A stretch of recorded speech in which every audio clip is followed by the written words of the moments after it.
Welcome to A Brew with SHU, a virtual beer tasting series to support the Connecticut Brewers Guild African American Brewing Scholarship at Sacred Heart University. Tonight, for our second installment of the series, we take a road less traveled to one of Connecticut's finest breweries. Live from Two Roads Brewing Company in Stratford, Connecticut, here's your host, 2006 SHU alumnus, Mike Johnson. Hello, beer enthusiasts. Welcome to Stratford, Connecticut, Two Roads Brewing. I'm going to be your host tonight, Mike Johnson. I am privileged to be with four great co-panelists tonight that you'll get a chance to meet tonight. First and foremost, thank you so much for supporting such an incredible scholarship fund. This fund was created at the beginning of the fall of last year. We're going to be doing a series of these beer tasting events that are now virtual, which shows the ingenuity and spirit of being able to support a great fund, being able to enjoy things that we all love together, which is supporting the local economy, supporting breweries, and supporting each other, having a good time. So we're going to take you through a couple of great Two Roads beers in front of you, and I'm privileged to start with our co-owner of Two Roads, Phil Markowski, who's going to be taking us through the four beers that we have in front of us tonight. And then later on in the show, we're going to have Megan Zachary, who is the person director of sales for Two Roads, who's also going to be taking you through some of the great factoids about Two Roads' national and local presence in Connecticut and nationwide. And then to my right, we'll have Elisa Bowens Mercado talking about her great beer that she has on site, and also her salsa background, which also led her to be an inspiration in many different fields. And then my old friend, for those of you who tuned in for the NEPCO tasting, Jeff Stopper, who works at Sacred Heart University and is a professor with that program. So I think that we're going to have a lot of fun tonight. We've got people tuning in from multiple states. We've got Pennsylvania, New York, Washington, D.C., Florida. Hey, Lisa and Brian, my brother and sister, who are tuning in from there with my niece and nephew. I hope you put the kids to bed, or at least found the grandparents to be a sitter for now so you can enjoy some beer. And then obviously you in Connecticut that are here. Hopefully you've had some time to come visit Two Roads. It's an incredible site directly off exit 31 off of 95. With amazing selection of beer and also great outdoor events as well. So I'm going to stop talking and start drinking, because I think that's what everyone really is here for and what they like to do the best. And Phil is going to take us through our first brew. So Phil, why don't I turn it over to you, and you can talk to us about the Workers' Comp Farmhouse Ale. Okay, so the first beer we're going to try this evening is our Workers' Comp. We opened with four beers when we opened the doors for Two Roads in December of 2012, and Workers' Comp was one of those beers. It is a farmhouse ale, but more specifically a Saison. And this is a longtime favorite style of mine. One of the reasons we did open with the Saison back in 2012. I also wrote a book on the subject and researched this topic exhaustively, and found out there's really not a lot of written information on the style. So there's a lot of, and it's really kind of fitting that this style would have a lot of oral history passed down and wouldn't be something you can pin down as you can other beer styles. It's really kind of a movable feast, if you will. And our interpretation is based on some fact and also based on some imagination. So one has to imagine back in the day when farmhouse brewers were brewing really for their own purposes and not for commercial purposes as we know them today. So being absolutely consistent batch to batch was probably not a major concern of theirs. They were brewing for themselves and perhaps their village or their town. Chances are they traded the beer for barter. Maybe they trade, keg of beer to the blacksmith for his services, and so on and so forth. So absolute consistency, batch to batch, was not necessarily important then. So imagine that they used whatever grain they had on site at the time. So we took that as an inspiration to do quite a blend of cereal grains that go into Workers' Comp. Besides the usual malted barley and malted wheat, there are also malted and raw rye. There's malted spelt, and there's unmalted oats that go into this beer. So pretty much the gamut of cereal grains that are used in brewing today. Some even more obscure than others. But really the key to this beer is the yeast strain. It is a Belgian strain of yeast, and it's from a very small brewery in Wallonia, which is the southern French-speaking part of Belgium, and that's where these styles in that region is where they originated, but that's where they survived, so that we could know them in the modern era. So what this yeast strain does is it delivers really a lot of complexity, a lot of tropical fruit flavors in aromas, passion fruit, lychee, mango even, as well as a distinctive background white pepper character, and even a little bit of bubble gum in here. So there's a quite an array of flavors produced, and it's really mainly driven by the yeast. I mentioned this very complicated grain bill that we use in this, and that does add a background of complexity, but it's really not the main driver. The main driver is the yeast strain. And what Saison was brewed for back in the day was refreshment. So believe it or not, workers received a ration of about 9 liters per day. So the equivalent of about 2 cases of beer is what they were given per day as part of their ration. And if they were going to be at all productive, you had to assume, and correctly so, that those were fairly low alcohol beers. Our workers' comp is at 4.8% alcohol, which puts it lighter than your average beer today. But back in the day, they were probably 2 to 3%, if that. And in that time, this is kind of beer history in general, but this is sort of maybe the last vestige of where people drank beer because they couldn't trust the water source. So people of all ages drank beer back in the day because the water source might have bacteria. They didn't really understand why they would get sick, but they knew that beer was safe to drink. So it was kind of a thing that people drank all day long in small portions. So I got to say, Phil, and by the way, I should have mentioned this when we had our introductory comments, that if you have any questions, it's so rare that you have an opportunity to ask these questions with the Two Roads owner himself and then these awesome other co-panelists that we have today as well. Please use the chat bubble and write in your questions. I have my Google Sheet up here, and it can be asking questions throughout the rest of the night. So we really want to take advantage of some great and interesting thoughts that you have as you're sampling some great ones. Elisa and I were actually joking before this that after the second beer, you'll have more spontaneity in some of the questions that'll be coming in. And I think that will be probably the same case today, absolutely. But Phil, I wanted to ask you a question, which is, this was one of the first beers I ever had when I had Two Roads, and it was at Mondo Pizzeria in Middletown, and I just fell in love with it, at first sip. Where was this in the order of when you created that farmhouse ale, within comparison of like the Honey Spot IPA, all of the other like really known Two Roads beer? Well, this I mentioned earlier. This is one of the 4 that we opened up with. The 4 that we opened up with were Workers' Comp, Olfactory Pills, Road to Ruin, and Honey Spot Road. So those are the 4 that we opened up with. And now, Megan can tell you, I lose count of how many beers we produce here, but this is one that has stood the test of time. Yeah, definitely has a following, and to your point earlier, it's a very food-friendly beer. It goes with all sorts of different types of food. It's of course great on its own as an aperitif. We'll frequently put it as, say, a cocktail hour beer when we're doing a beer tasting, a formal beer tasting, because it really is good as an aperitif. Absolutely. And is there a flow between how many bottles and how many cans are more popular when it comes to the Workers' Comp Farmhouse Ale, or is it kind of a split, general thing when you go to like a package store? Do you find that there's more popularity with one or the other, like a preference? For this beer in particular, or just in general? Just for this beer in particular, but actually in general, because I know that might come up later in the chat, so there might be something cool we can kind of broach too. Well, this is definitely more Megan's territory, but I'll try and answer this one.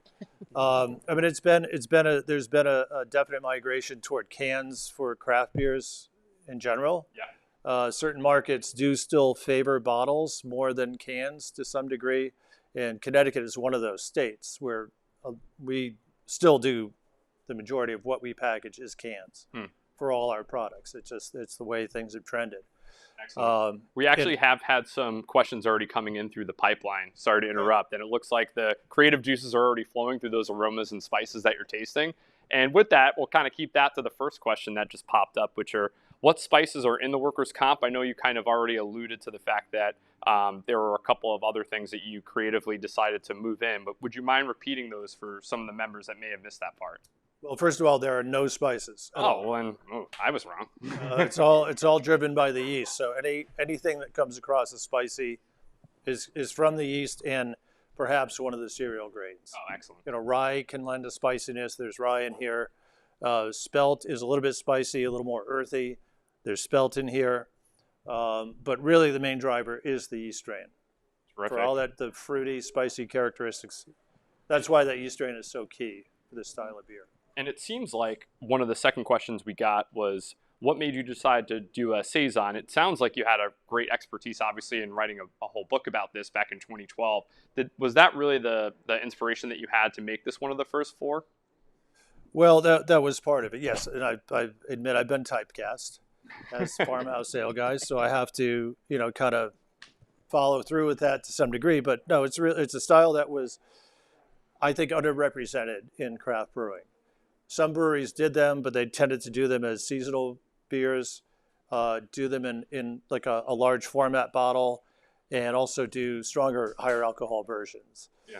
So we saw an opportunity for something that was a little more traditional, meaning lower in alcohol, more geared toward refreshment, and it was a niche style that nobody else was really offering on a year-round basis. So those are the main reasons why we chose to start off with workers' comp as one of our initial beers. Well, it certainly has the taste and it packs the punch for something that's got long-lasting flavor and also long-lasting popularity.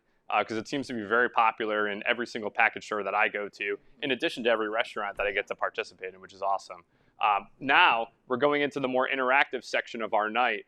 We decided to learn from Nebco, which was the host of our first Brew with SHU event, that we were going to do trivia questions because we wanted more interaction for people that were coming in, not just with questions, but ability to win some great prizes. So I'm happy to report that our first prize, obviously all generously donated by Two Roads, is going to be a tin tacker that you can put in your home office and put on your Zoom meetings. So you can dump all your bookshelves and just put this right up there and really tell people about the great beer that you can get at Two Roads. So I'm going to read the first question, and if you know the answer, or I'm going to go probably Price is Right rules. As long as you don't go over, right, and you're kind of close, then we might just give it to you because eventually we want folks at home to get some cool prizes. So here we go for the first question. Two Roads, obviously, which is located in Stratford, Connecticut, has a very large acreage for their property here. How many total acres is the Two Roads campus? And this is the point where hopefully our production team has some sort of Jeopardy music they can play in the background, not to put them on the spot. I wish I had gone through this in pre-rehearsal. Oh, the whistling started. I like it. If you have an answer, let us know, and it'll be entered into my chat bubble right in front of me. But continue enjoying your beer, which is fantastic, by the way. And in general, here's a clue for how many acres might be located for Two Roads. All right, we got one. Oh, we got one already. Wait, I'm going to suspend the clue.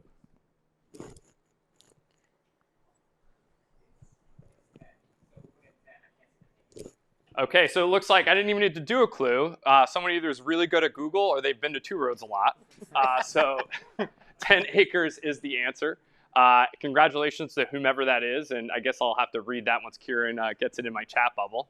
You are the new owner of a tin tacker that you can put behind you for all your Zoom meetings. So congratulations to you, and yeah, way to go. So, we're going to actually keep going with our program here while we're enjoying this beer.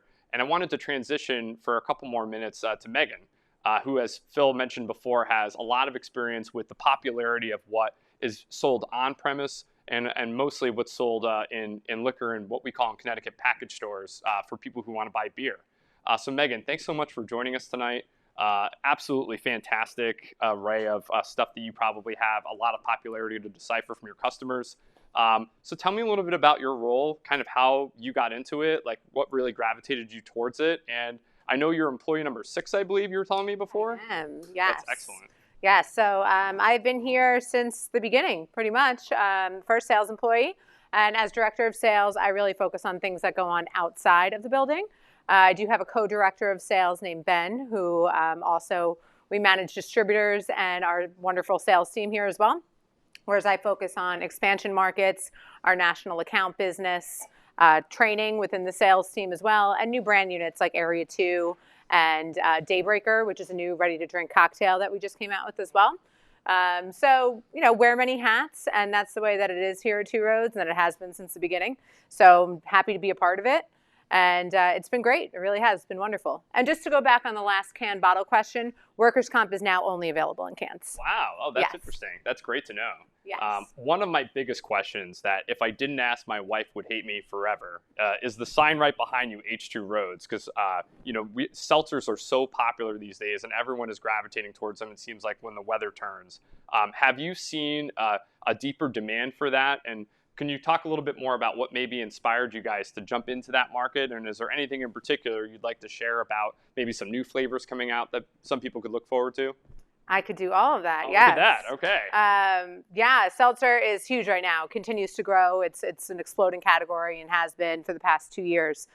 When we decided to make a seltzer, which was about 2 years ago, 2.5, the great thing that we wanted to do was just something different. And Phil, being the expert brewer that he is, didn't want to just make any run-of-the-mill seltzer. He wanted to make sure that it's up to his caliber and up to Two Roads standards as well. So what we do, which is a bit different, is we use 100% real fruit. Wow. Yeah, so there's no extracts in our seltzers. We use real fruit, which gives it real vibrant color and a real natural fruit flavor. Right now we have a variety pack that has raspberry, black cherry, cranberry, lime, and grapefruit. And actually in May, we're switching that up a little bit and introducing a passion fruit and a Meyer lemon seltzer there. Yeah, so we're really excited. So we have some new flavors. We're continuing to be innovative, but we're always working on more as well. I mean, our R&D department's great. Phil continues to come up with some new ideas. So we're excited to continue to expand. And again, I think that we just have something different and unique with the real fruit, which is important because it's important what you put in your body, and it just tastes so good. Well, speaking of expansion, this is a personal question that I had because I've been enjoying Two Roads for so long. And when I go, to other states, everyone has heard of Two Roads. It just seems to be like catching on like popularity all over the place. How many states are you in right now? And are there any sort of distinctions that you've achieved that since you're like Connecticut's most famous brewery by some national syndicated journalists? Yes, so we're in 18 states. And just last week, the Brewers Association came out with the top list of the top 50 breweries in the United States. And we've moved up. We're now the 44th largest independent craft brewery in the country. I'll drink to that, Yes, as everyone else should. Cheers. Up from 47 last year. So continuing to grow. Really proud of that. We have a wonderful team here that really contributes to that. We have salespeople here in Connecticut all the way to California. Most of our expansion and most of our footprint is linear, Maine to Virginia, and then out to Ohio and Kentucky. But we also have a lot of success in some expansion markets like Colorado, California, Minnesota, and Nevada. That's excellent. And I know those are all very competitive craft beer markets, especially Colorado. So, I mean, it speaks to the merits of the beer that you're in those great markets, and it's as popular as it is. So kudos to you guys. It sounds like you've been doing some tremendous work. And Thank you. I also wanted to use this opportunity to talk to Elisa about her brewery. And thank you so much for participating tonight. Really appreciate it. It's wonderful to be here.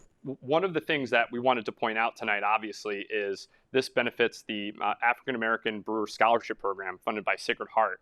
And I just wanted to pick your brain because you entered into this industry doing something completely different as a master of it, but decided to take a big risk as a small business owner. Can you talk a little bit more about your journey and kind of how you got here? Oh, absolutely. I first have to say that being back in Two Roads is just amazing.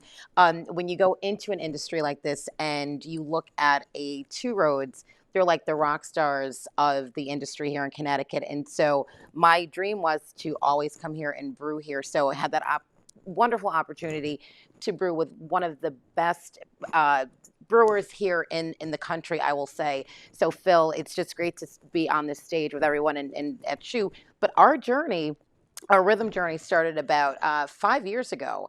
And when I was researching the industry, I saw a lack of lagers in craft beer. And people always ask me, they go, "You're going to make a lager in New England? You're not going to make an IPA?" And I go, "No, they call me Lady Lager. I'm going to stick with lagers." So it was the journey was incredible. I saw a lack of diversity. I saw a lack of inclusion because I would go to beer festivals on the weekends. That was my downtime from salsa dancing. So I would go to breweries and beer tours, and I just didn't see a lot of people that looked like myself. And then when I dove into the industry and the economics of it, and you find that it's a $114 billion industry, and that people of color and women are getting less than 0.005% of that. It became a passion project. And I always say it's bigger than me in a can of beer. This is about inclusion and diversity. And that's why I'm so excited that the Rhythm brand is a part of SHU at Brew to get more folks that look like me in the tap rooms, brewing, and just experiencing what we have experienced as a brand. I could say from my seat for sure, your brand and your beer are both exceptionally celebrated. I've read a lot of articles about you in the Connecticut Post and New Haven Register. It's really refreshing to see someone with as much enthusiasm as you enter into this market. Can you talk a little bit more about, I know there are a few folks who might not be as sophisticated with types of different beer, but the difference between lager and IPA, and you already explained how you gravitated towards that, but the time difference and the labor intensity behind that, because it is a challenging feat, as you said, due to popularity and the amount of cost it takes to make a lager. So can you talk a little bit about that for our folks at home? Exactly. Well, if it wasn't enough that I was jumping into the craft beer industry, but I was making probably one of the hardest beers that you can make, which is that turnaround time is about 3 to 4 weeks. But it was about coming out with a solid flagship and going into recipe development and just assuring that when we got into the industry that we were actually getting a demand. There was demand. We would go to beer festivals and they were like, why aren't you making an IPA? And it was, number one, we saw a need for a lager. And there's amazing IPAs here in Connecticut. But it was the strategic going in and getting the ingredients, finding out about the brew process. And my grandmothers were beer drinkers. Oh, wow. They drank lagers. They drank ponies of Miller High Life. So so I will tell you, I'm paying homage to my grandmothers, God rest their souls. And so they always channel their lager spirits and energies through me. So it was a no-brainer to really come out with our beers and to satisfy the thirst of people that were not particularly getting a craft lager. It's spectacular. And just so the folks at home know who are really interested to find your beer, where are there places that they can find your beer specifically? Are there pockets of the state? Are you in package stores? Just so Yeah, folks know. you know what? It's been a great journey. In less than 3 years, we're in about 480 locations here in Connecticut. Wow. We just replaced in Whole Foods. So go to Whole Foods, Trader Joe's, ShopRite, Big Y. Those are some of the big, Total Wine. But then, of course, those mom and pop local stores that have really supported the brand from day one. And then, we're hoping that restaurants are going to open back up. And you can find, the Rhythm brand in some restaurants. But go on our Rhythm Finder. We call it the Rhythm Finder on our website. And that's where you can find out where you can go grab your Rhythm. You can find your Rhythm. I think if you keep this popularity up, that's going to be an app on my phone where I could just find a Rhythm right wherever I go. We're hoping. We're hoping. Yeah, yes. Absolutely. Well, congratulations to you on all your success and Thank you. Participating tonight in this tremendous fundraiser, and also an ability to just have some great beer. I think solid beers from Two Roads. Love it. We might be ready for our second trivia question before we get into the next part of our agenda. So I thought this would be a really fun time to keep it interactive. And to be honest with you, I thought there were going to be a lot more question and answers that were coming in directly, but I guess maybe we have to entice people more with the trivia to get more people booming on the questions. So we're going to move up our agenda, and I'm going to give Kieran, our production manager, a heart attack when I do this. But I just wanted to make sure we get this interactive and get people more focused on the keyboard. Okay, trivia question number 2. Put the Google aside, guys. We want to have this be more organic. So Sean, you already got your tin tacker. I'm not reading your answer if you give it to me again, okay? We want to make sure we're spreading the wealth here. So the first person that answers this question correctly will be getting a $25 Two Roads gift card. And the question is, if you've been to Two Roads, you've seen a really notable car and van that sits out in front of the brewery. What is the license plate for the Two Roads short bus shuttle? What is the license plate for the Two Roads shuttle? Tough questions. No, stop it Seriously. already. Come on. I mean, we have some avid beer drinkers, so I'm not, surprised by it that much. But if you really had this in 10 seconds, I mean, that's pretty incredible. Might even be in the video that's playing now.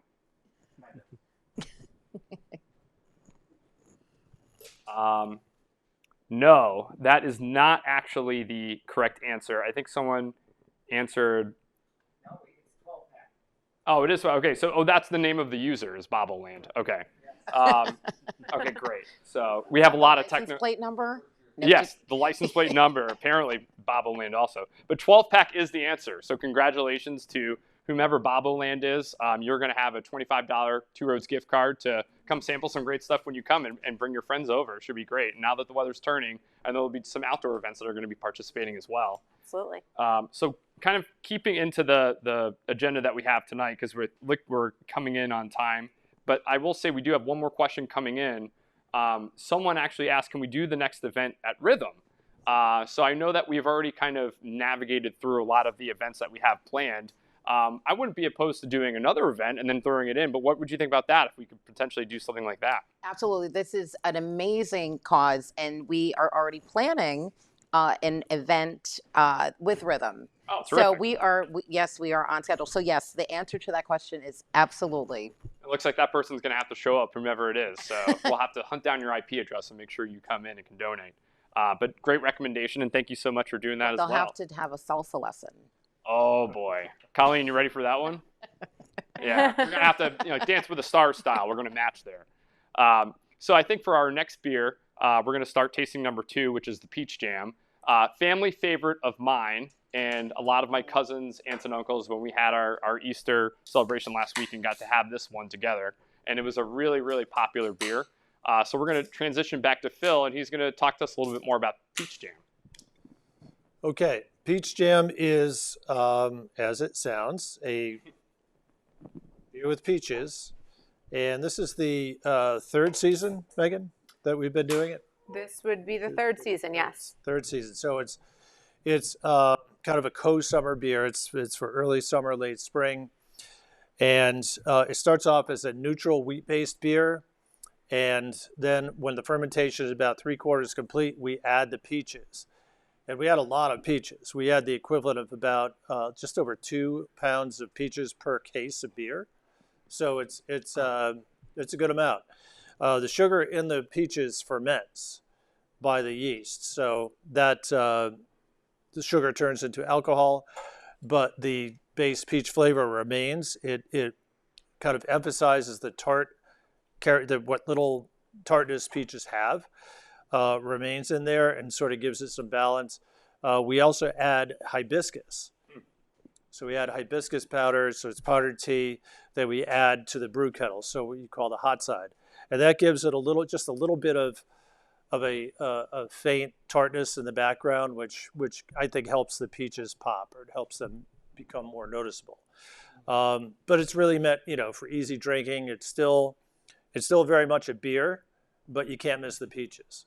Yeah. And the hibiscus is just like a little top note that's there to help the peaches come out. So, cheers. And you can really tell just, the Megan description she gave before about the fruit that you use in your seltzers, in addition to this, that this is really a high quality product that you're experiencing. And it seems like this is something that you really value across the shelf, so to speak, for your brand.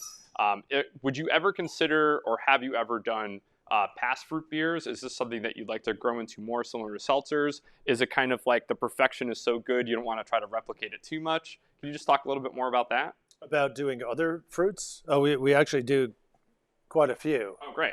Well, here at Two Roads, we do peach jam and road jam. So road jam, we did our first summer we're in operation. So that has red raspberry, blackberry, and black raspberries, in addition to lemongrass. So that is a beer that we've featured every year since we've been open, since 2013.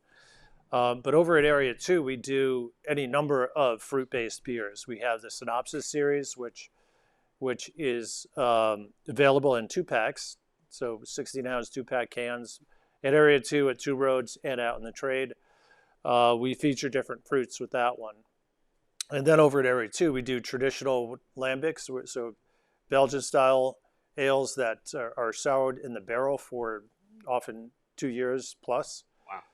And those have even higher additions of fruit than, say, something like peach jam. Those might be on the order of 3 to 3.5 pounds per case equivalent. So a lot of fruit, and they generally have very deep color. So we do all sorts of fruit beers, to be honest. There's quite an array that we do. We mix it up and vary it throughout the year. So any given time, especially at Area 2, you can probably walk in and get 3 or 4 or 5, 6 different fruit beers. Excellent. And the tanker truck series as well. And then there's the tanker truck series, which we also do here at Two Roads. People, I'm sure, have seen the tanker trucks out front. Those are not decorations. We actually use them. And those are for kettle souring. So we sour the beer out in the tanker. They usually spend 2 to 3 days out there. And then when it's soured up, it comes back into the brewery. We're very careful to keep it isolated, keep the bacteria outside of the brewery. That's why the tankers are outdoors. And then we bring it back in, sterilize it, add hops, add salt in the case of the gozas, and then it goes in the fermenter and ferments. That's terrific. Like a normal beer after that. So. We've had a few questions about local sourcing for some of your products. I guess to just kind of combine all the local questions that I'm getting, just for the sake of time for our audience, are there any ingredients specifically that you wanted to highlight that is locally sourced that you guys use for your products, or anything else that you think is like something you might want to be kind of looking into more in the future? Well, we actually have a small orchard on site here at Two Roads. Oh, wow. So we've been every year we get more fruit. You know, we're still trying to expand it, and someday we'll be able to supply at least a smaller batch with our own fruit that we grow. That's excellent. So right now, every year we have black currants, we have sour cherries, and we have elderberries. So every year we harvest those and we add them to barrels at Area 2.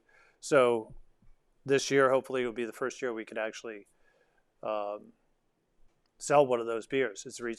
Get to the point where it reaches maturity, where it has enough fruit character, and then we'll sell it over to Area 2. That's tremendous. I love those types of stories, and especially the journey that it takes to get into the fruit beers and the serious amount of experimentation like Area 2 that you have for that. So I'm really looking forward to especially the black currant beer sounds really cool, starting that process soon.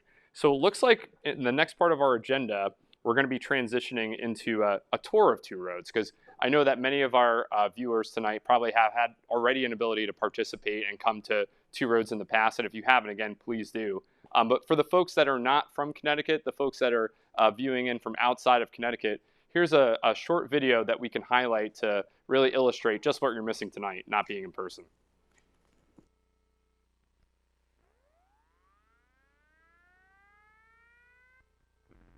Well, hi guys, Jamie Brew from Two Roads. I'm going to be showing you around today. A little bit about myself. I am currently our New Haven County Sales Manager. I used to work in our lab as well as one of our quality assurance scientists, and I'm also a Sacred Heart alum.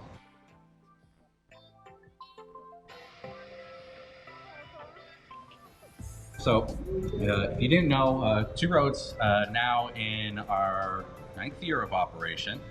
We are the 47th largest craft brewery in the United States. We currently operate with one main brew house, a 100-barrel brew house. So we actually make 3,100 gallons of beer at a time. All right, guys. So we're now in our main brewery. Very, very large facility. Where we're going to walk through is basically our brew house. We'll also take a look at the fermentation cellar and a few other things throughout the brewery.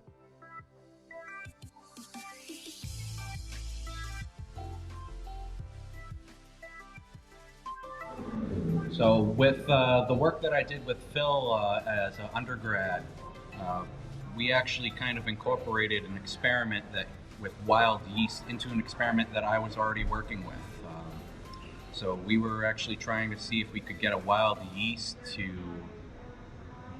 basically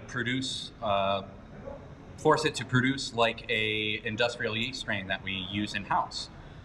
Over a number of trials and refinement even after starting here, that yeast strain eventually became our house yeast that we use exclusively in Urban Funk. Funny because I literally coded these. Was a very interesting experiment. Lots of things that we learned that weren't going to work, but a pleasant surprise afterwards. And all of this came basically from Superstorm Sandy. That's where we actually ended up finding that yeast strain, and we also found it around the brewery, so it was great.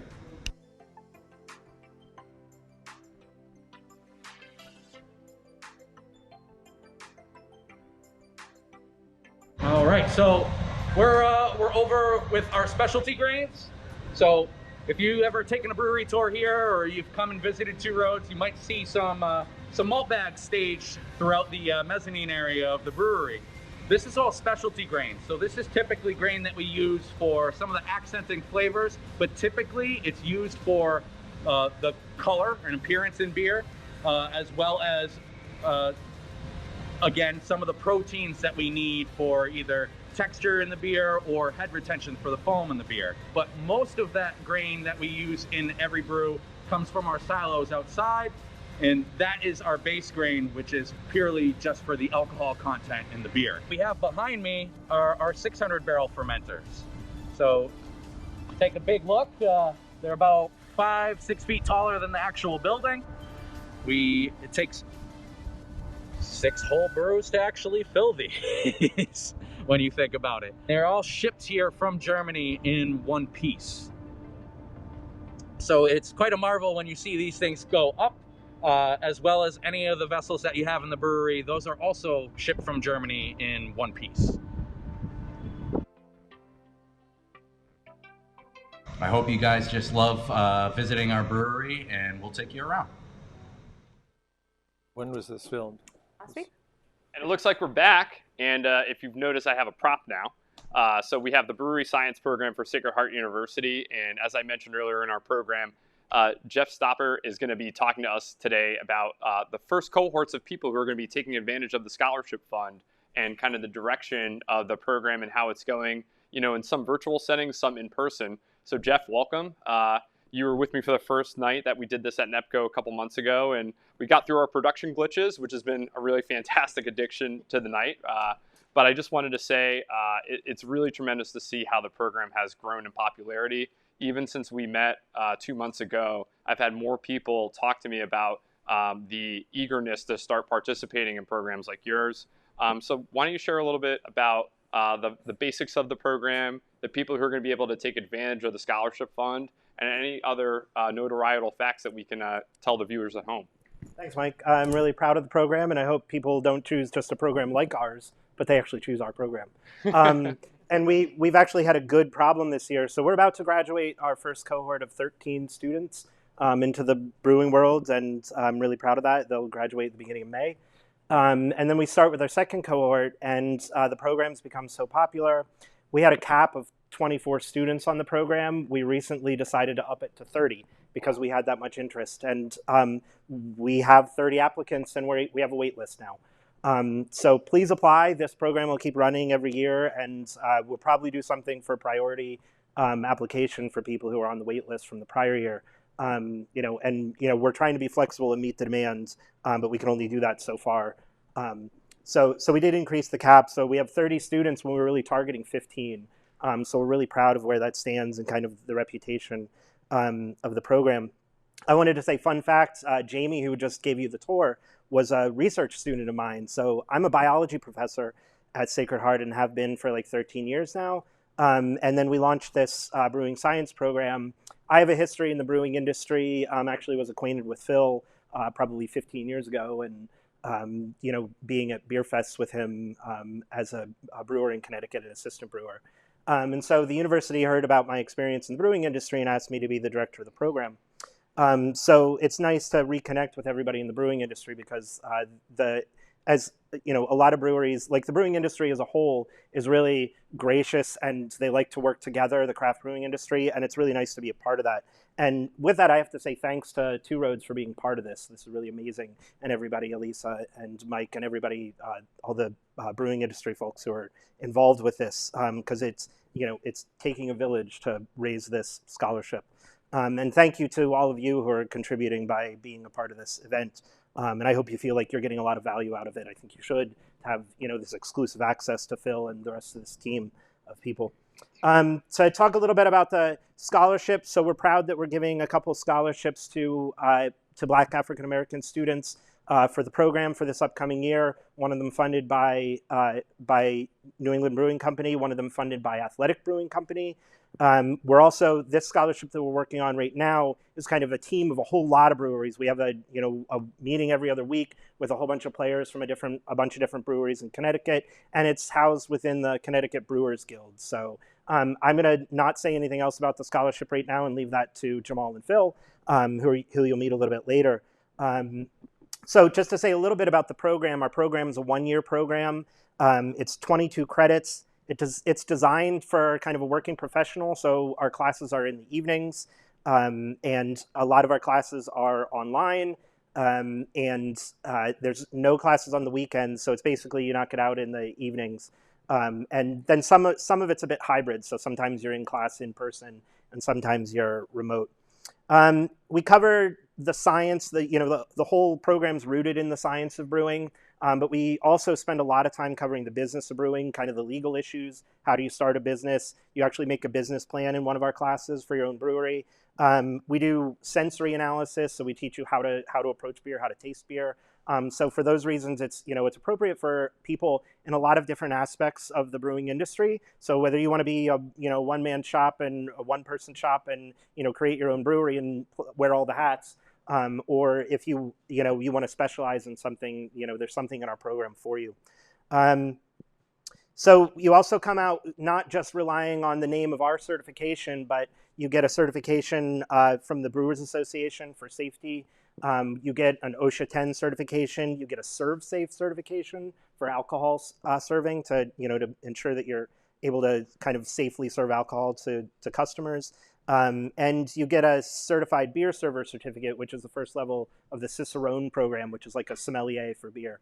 And so you come out with these industry recognized certifications, so you don't have to rely on the fact that our program is reputable, which it is becoming, right? So I know, at least for the feedback I hear from the brewers in the state, is that they feel really good about what it is that we're doing. And there are several brewers from the state who are involved on our advisory board, and Phil Markowski is one of them. So we've been really lucky to attract some really amazing professors for the program.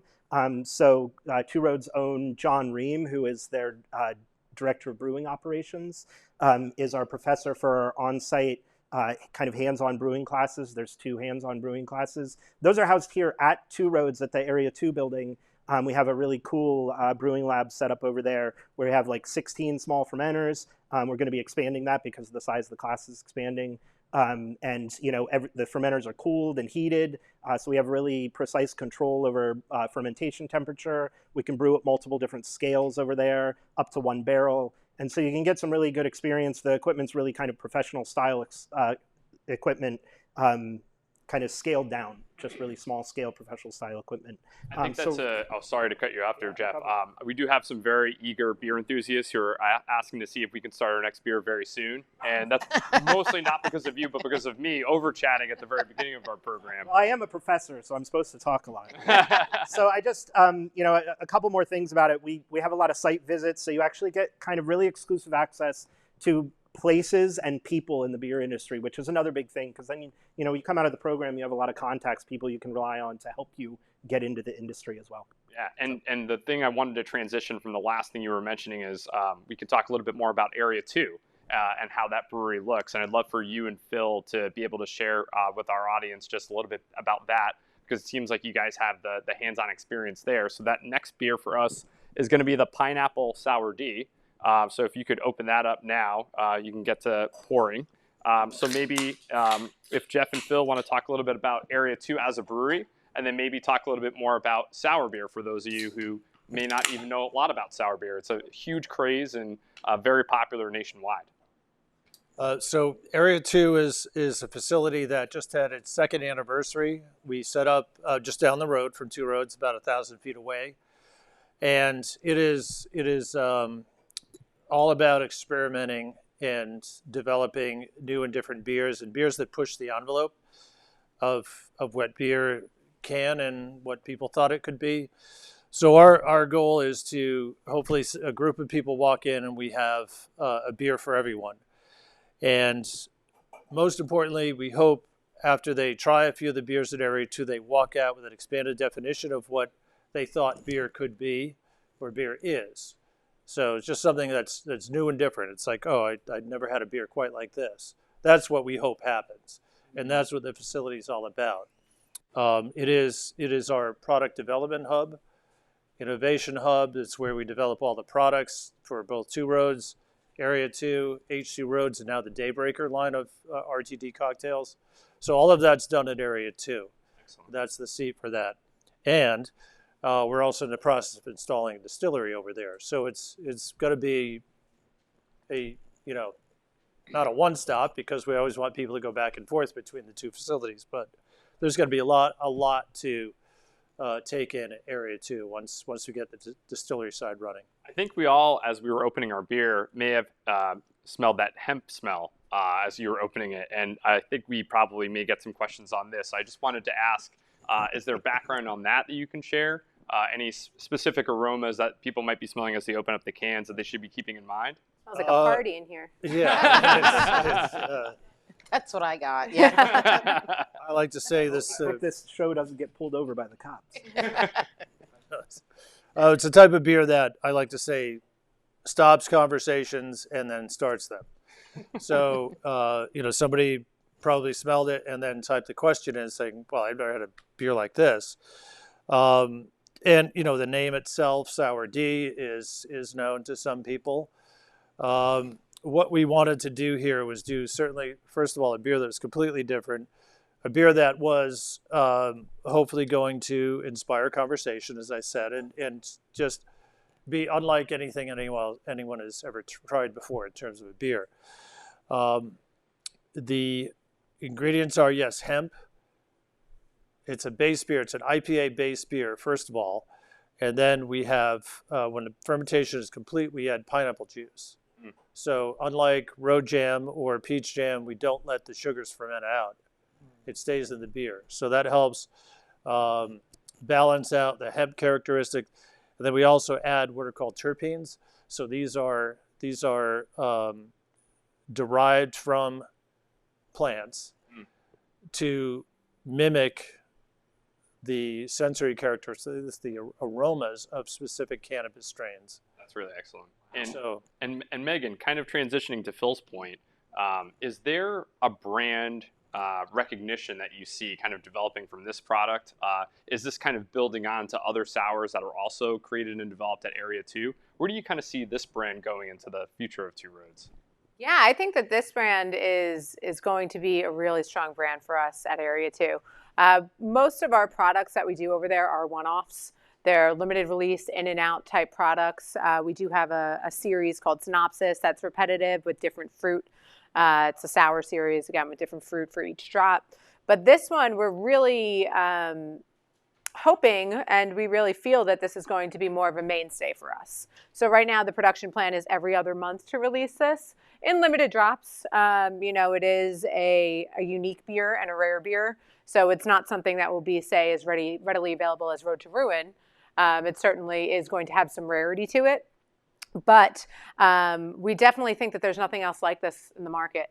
So by putting this in the market, I think that it will be sought after, we hope, and that it will continue to gain popularity and awareness for Area 2 as a whole. It's got a great taste to it. And, like one of the things I'm sure you experience the same thing as well, is just the uniqueness of the balance between the authentic pineapple juice and the mix of the real flavor of everything you create at Two Roads. It's a really unique blend. So I guess I wanted to kind of lead in, before we do a tour of your Area 2 studio, I was going to say, but brewery, I wanted to also ask questions for our audience at home if they could participate in our third trivia question tonight, where the prize for our third trivia question is going to be Two Roads jogger sweatpants. Probably more appropriate during the fall and the winter. But if you're, doing a lot of Zoom meetings, you need to be comfortable. Yeah, sure, why not, right? Absolutely. So why don't we get into our third question, which is, what is the name of the superstorm that gave us the yeast to make urban funk? What is the name? Oh, immediately. Oh, there must have been planted all over the place. The superstorm is a giveaway. This is in. Mr. Green. Mr. Green, you have some Two Roads jogger pants coming right in. Everyone really loves this merchandise, but you probably get that a lot. You see a lot of. My wife knows a Two Roads snow hat. I usually wear. I play paddle tennis a lot, and you're probably asking yourself what paddle tennis is. I can talk about that later on another segment. But you must actually see a lot of merchandise get sold for Two Roads. Has that been a constant theme? Has it kind of picked up over time? But tell us a little bit more about that. Yeah, we have a wonderful marketing team that really develops this unique merchandise. I definitely have more Two Roads clothes than I do other clothes, especially being here for 8 years now. My family is always like, "Do you have anything that's not Two Roads?" No, I don't. But we're always developing and always having new things in the store too. So it's not just 1 or 2 T-shirts. There's a line of clothing, of merch, of gear. We have dog leashes and dog bowls in there too. So it really is, it's fun. It's a creative way for us to showcase what we have, and people love it. So. That's excellent. Yeah, get to shopping, folks, while you're watching this next video. So we're about to do a nice video tour of Area 2, and hope you like what you see. And again, if you haven't visited yet already, it's a fantastic property. So here's your virtual tour coming right up.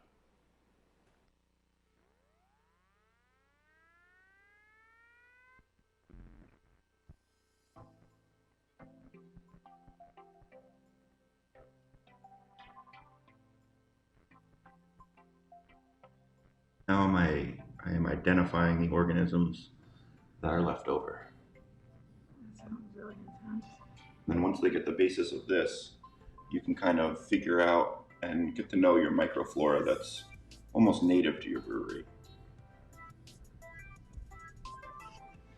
My name is Alec Devoretsky. I work at Two Roads Area 2 now as a Area 2 specialist, looking at more of the micro side of things, figuring out what good bacteria we have in the beers and what bad bacteria we have in the beers, and then trying to figure out how to eliminate said bad bacteria. So I came to Two Roads. My journey started as an intern coming from Sacred Heart, working here part-time, helping out in the summer, and then once Two Roads kind of took off a little bit more, we brought me on full-time, worked as a lab technician at the main facility, learning the ropes there, helping improve fermentations and monitor fermentations daily. And then found out I was more suited for microbiology, and that was my interest, different weird wild organisms and how they can help beer. And then Two Roads decided to open Area 2, our experimental facility, and I figured that's my jam. So I said, let's go work with some experimental yeast strains, bacteria strains. And then now I've kind of taken over the barrel monitoring program, the cool ship program, and basically all of the micro needs for Area 2. This is our cool ship here in Area 2. We have a 50-barrel cool ship that allows us to pump in wort from the other facility and let it sit over here overnight, letting the natural microflora and anything floating in the air come in here and start establishing its hold on the beer, I guess. What's cool about this is we have all these windows in here that we can open up throughout the cooling down of this wort, and then as the steam builds up, it will rest on this nice little peak, drop down into the middle of the cool ship, further inoculating this, allowing different wild organisms to get in here, play their little part, and make this more of a complex fermentation than it already is.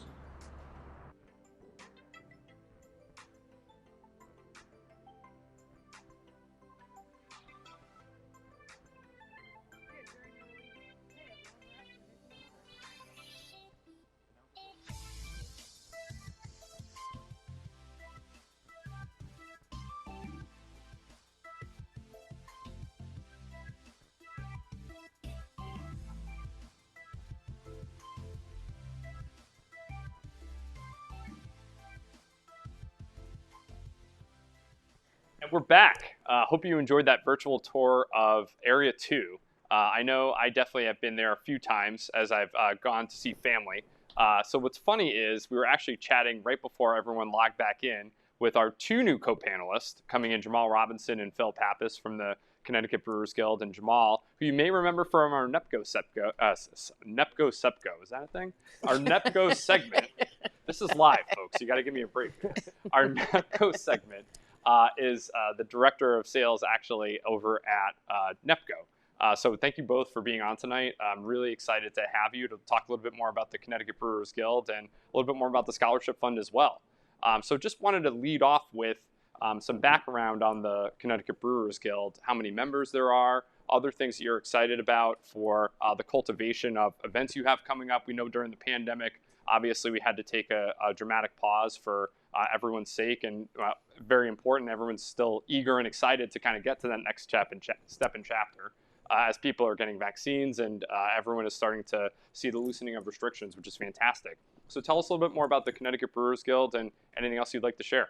Yeah, absolutely. And once again, I can't thank the Two Roads team and everybody at Sacred Heart for putting this on again. Second installment, which we're super excited to have.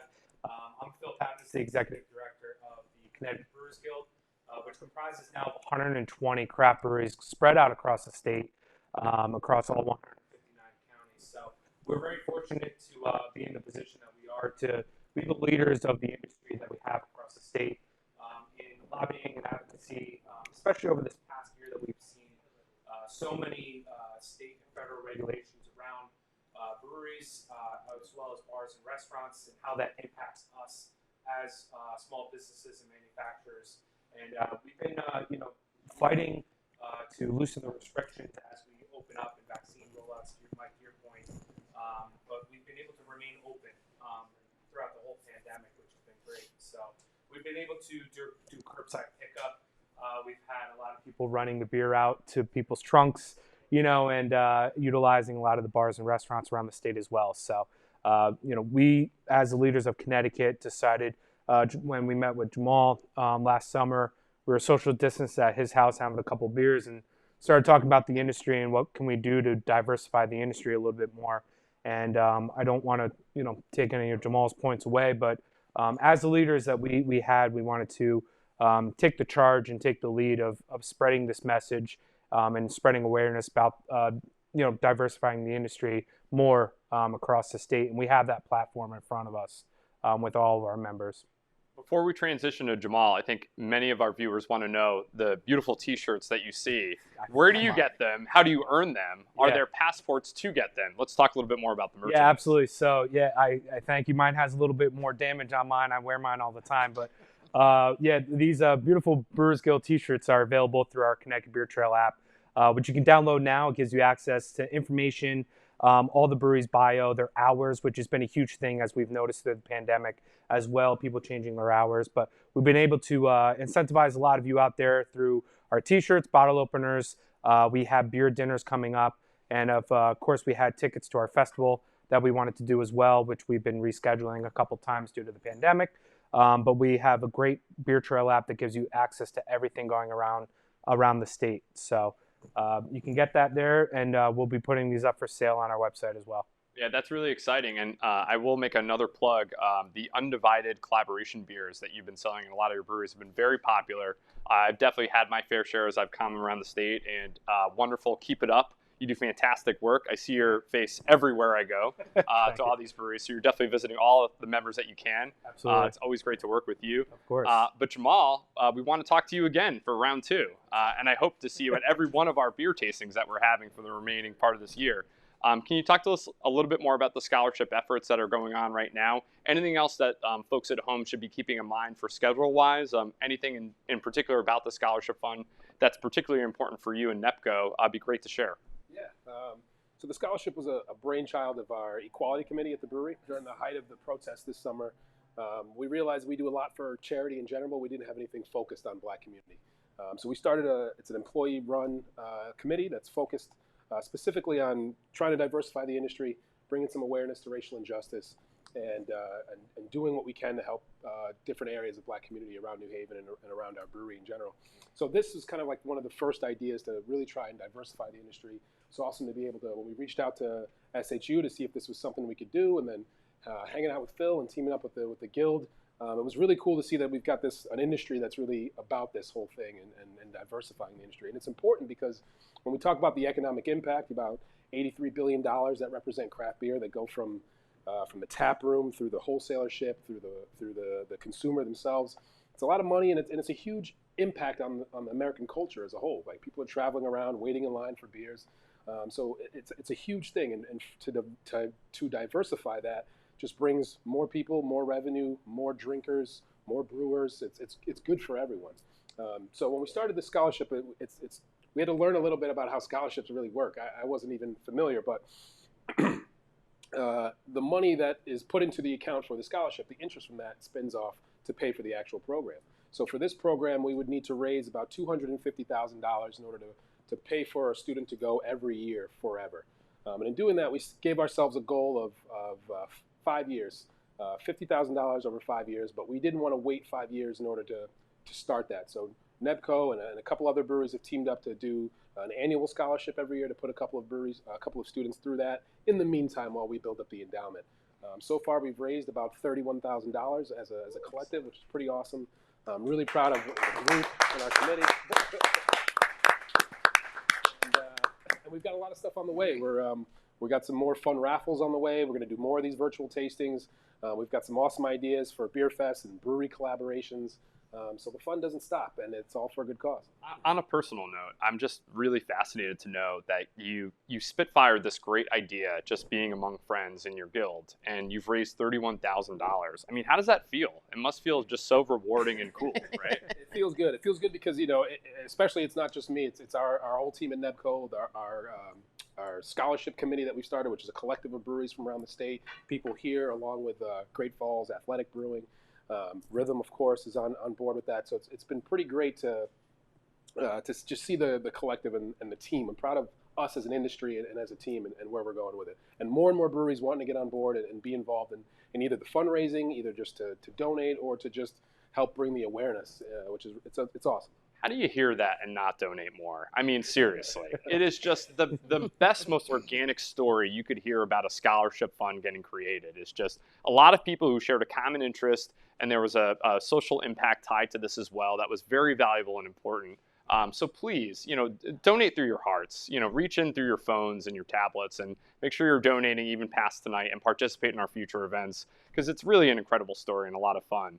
But I will say I'm very excited for this last beer that Phil is going to walk us through, because it was one that we've had a lot of buzz about with stouts, and I'm sure we're going to get a lot of questions tied to that. And I have a few more that I think we're going to get to as we're doing the fourth tasting.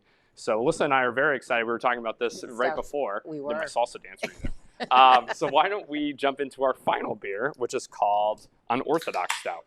Oh, yeah. Okay.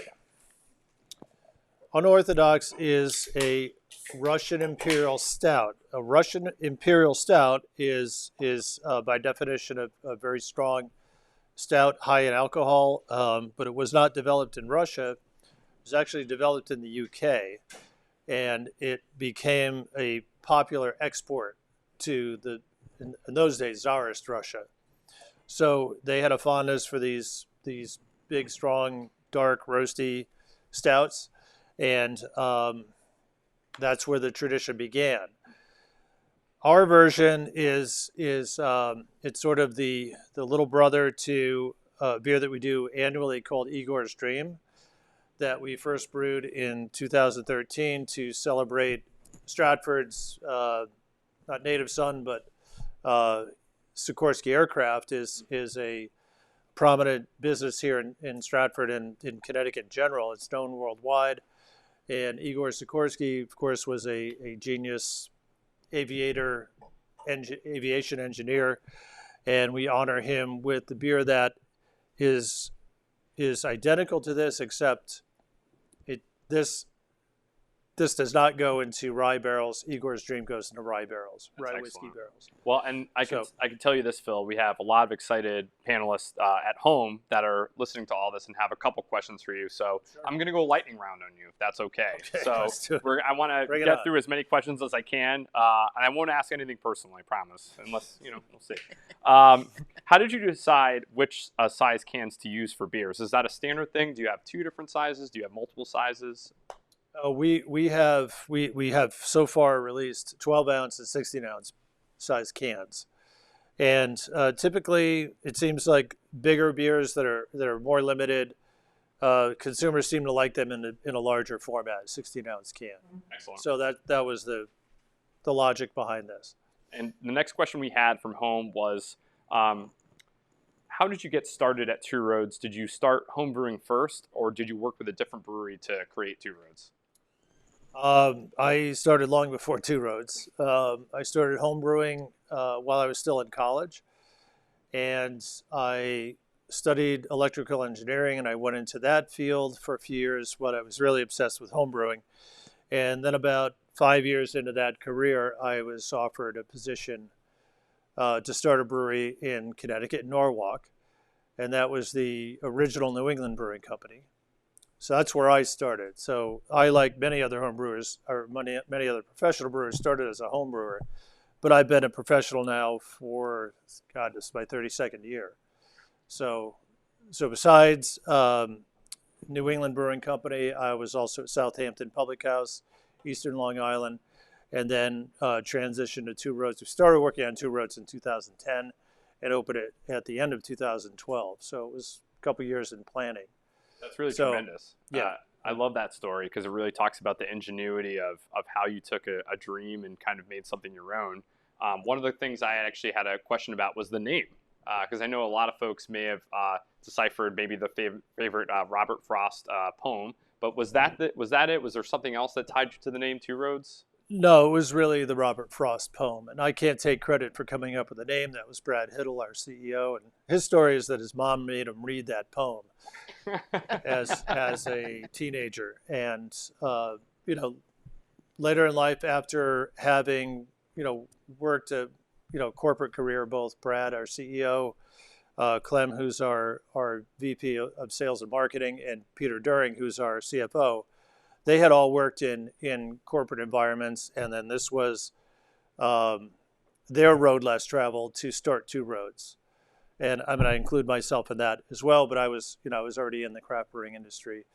But we all wanted to do something in Connecticut, and we wanted to resurrect an abandoned factory building.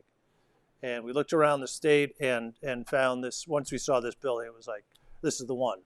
It's just so beautiful when you walk in, and just the history of this building seems so incredible. The final question that I had for you was just what was some of the history of what they did in this building prior to you guys moving in? It was a company called the U.S. Baird Company, and the part that we're sitting in right now is part of the original building that was built in 1911. They manufactured machines. Their motto was, we make machines that make machines. So they made what were called four-slide machines that bended and formed metal into various machines. They sold a lot of machines to the automotive industry worldwide. And in its heyday, they employed over 500 people here in Stratford.